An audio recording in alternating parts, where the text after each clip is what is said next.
这个台中邮局已经小连续11档，甲这个镇南宫来合作，推出着妈祖个人化立体邮票，真有收藏的价值。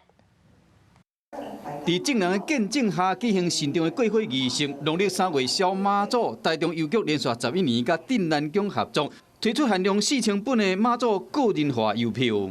因为我们今年的邮折呢，我们特别有编号，那我们针对一些比较特殊的号码呢，我们义卖50册。那刚刚各位有看到我们这50册里面呢，我们捐赠了10万块给我们大甲镇南宫的儿童家园。台中邮局这用心对着咱镇南儿童家园这些小朋友的关怀。将传统邮票甲中国活动做结合，唔来使吸引信众来买，咪使做爱心。